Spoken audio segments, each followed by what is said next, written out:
If you're focused on following Spirit's leading, but you've been telling yourself, I must be bad at hearing God because I still feel unsure and I keep comparing myself, then I want to gently flip that today. Let's talk about how to stop comparing yourself and actually trust God's guidance on your path, even when you're feeling that way. Because, hey, we all have doubts like that at times. We all wonder because we really want to get it right. We want to keep honoring God. We want the kind of trust, though, that actually helps us to feel settled, even during those times. Kind of like how we trust a GPS when, you don't realize you made a wrong turn and then the GPS says rerouting. And we're like, okie dokie. And we turn and we keep moving on, right? We trust that. Well, in the same way, we're going to look at how we can work through times of doubt, times of comparison, and actually return ourselves to confidence that Spirit is still leading us, the divine GPS. We're on the right track, or we're going to get rerouted. So that you can just settle into the truth that God isn't asking you to be on anybody else's path or to match that. He's simply inviting you to trust the path that He's paving with you. Let's get into it. This is the Balance Journey, where we're all about turning challenges into growth opportunities and bringing mindfulness to everyday life. So the first thing to do when you're noticing this comparison, you're interrupting it, right? It's like when you're slowing down because you're like, ooh, I just made a wrong turn and my GPS is rerouting. I'm kind of waiting around for, okay, where am I supposed to go next? So it's the same kind of thing, You turn towards Spirit with this acceptance so that you can then say, okay, I'm paying more attention to your divine GPS kind of helping me to reroute my thinking, okay? Because really, as soon as we have that help with our thinking, we are going to be in a new place. It's the thinking part that really gets us. And just like a GPS is not going to turn the wheel for you or me, we have to participate then, right? And that's what this is all about. It's like we know divine guidance is always there, but now we're wanting to say, well, what does it look like to actually be confident that we're actually following that GPS? We're following the guidance. We got to take action. And this is not some new information that you need to learn. It's stuff that you are already doing with God. But if I can break it down into 3 simple things that you can kind of bring yourself back to: proactive communication, boundaries, respect, and cultivating curiosity.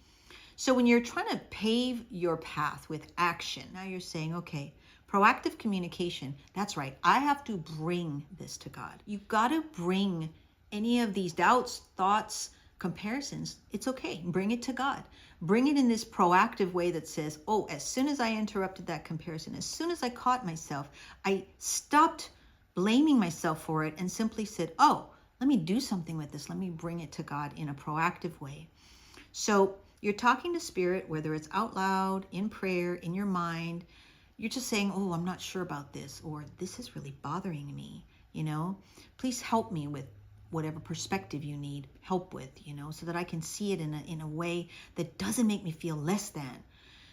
You have to be willing, because God wants to help us to develop, but you're saying, I'm admitting this is a problem for me. Please help me. And it's not complaining if you're asking for guidance. You're not complaining to God about any of your situation. You're seeking nudges for the solutions that are going to help you partner with God in a way that helps you to kind of bring a new awareness into your situation, right?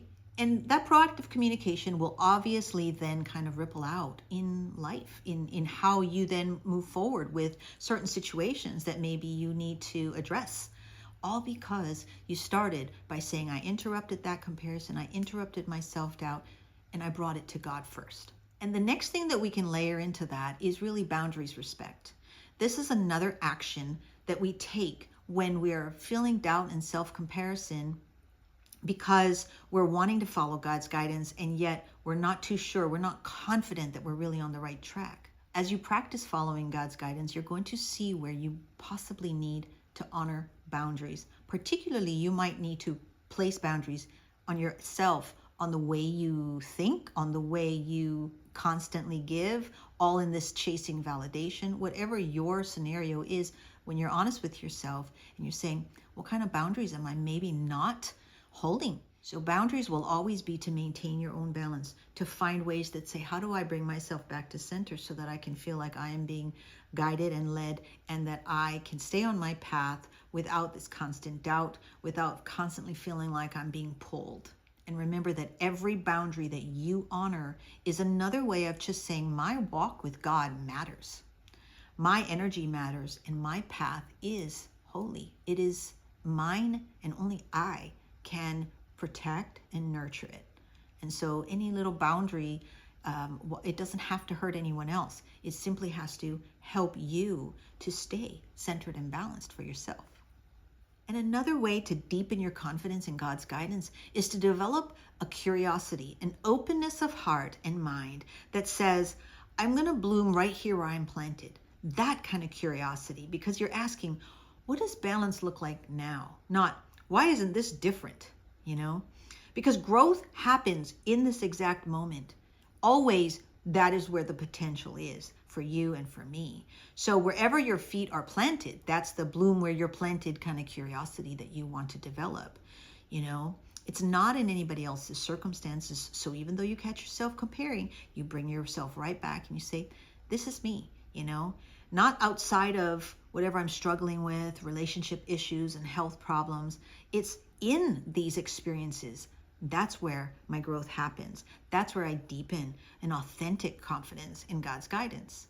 And trusting isn't about saying, okay, God, just have at it, do whatever you want to do. Trusting is about you actually realizing I have what I need and I trust that. I have what I need to bloom right here where I'm planted, and I'm trusting, God, that you are joining me in participation and helping me to be inspired with ways that I might approach this problem, whatever you're facing, right? So it's getting curious about what that looks like. That's the action. That is you doing the spiritual work, like asking your divine GPS, okay, what's the next turn on my route? Right here? You're tuning in and you're seeking for staying engaged and involved, right? You're staying curious and you're staying open.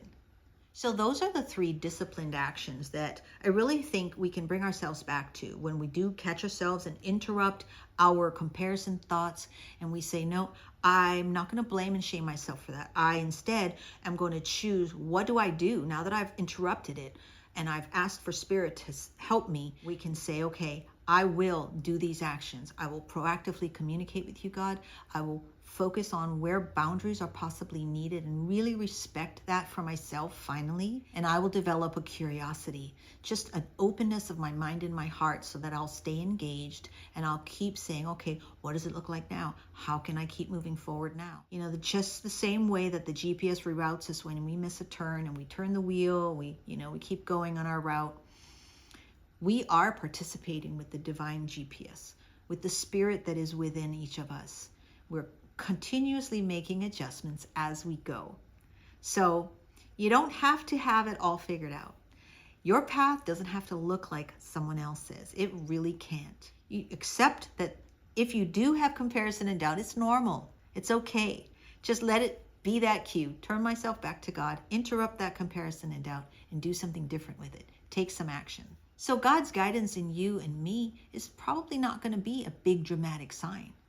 It's just going to be the quiet, repeated choice to listen, to turn, and to just live it out, to just keep going on your own path, trusting step by step that God's got you on your